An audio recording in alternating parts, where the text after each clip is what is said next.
and bury their dead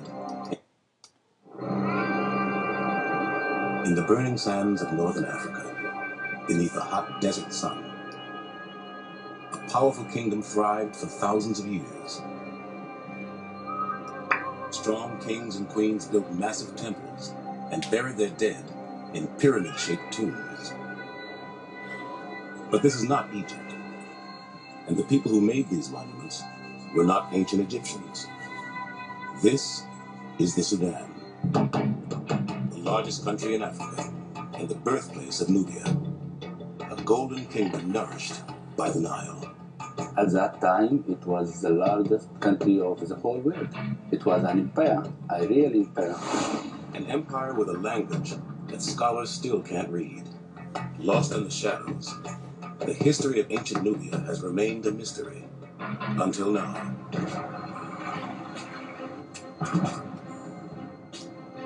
You have the chance to find something for the first time. We're writing the history books right now from the antiquities of this country. From the ground comes evidence of sacred rituals.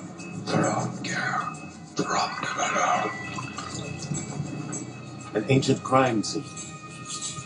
It looks as if someone has deliberately come and smashed this altar into many, many pieces. And a ruthless invasion that may have brought down the powerful empire.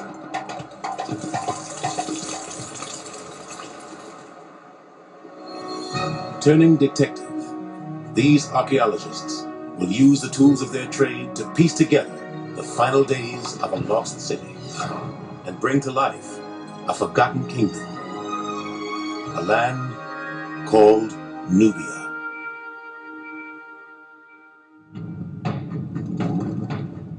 Ancient Nubia began to emerge as a powerful state in what is now Sudan around 2000 BC.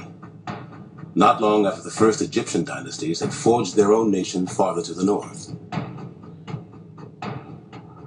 From the beginning, Nubian rulers and their formidable armies of skilled archers were perceived by the Egyptians as a force to be reckoned with, and a dangerous competitor for control of the southern reaches of the Nile.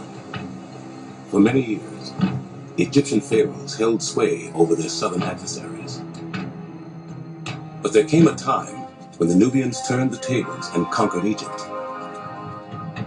Rivals at war, partners in trade, the history of these two nations would be intertwined for millennia. Today, it's the Egyptians who bask in the limelight, but the story of one of their greatest rivals is beginning to emerge from the shadows. The Nubians were African, sophisticated and artistic. They flourished independently of Egypt for thousands of years. Rich veins of gold brought Nubian rulers great wealth. Artists excelled at fashioning the precious metal into jewelry to adorn their royal patrons. Ceramics produced by Nubian potters were considered some of the finest in the ancient world. Nubian architects not only built temples to a unique pantheon of gods, they also revitalized Egyptian traditions. Today, Sudan has nearly 3 times as many pyramids as Egypt.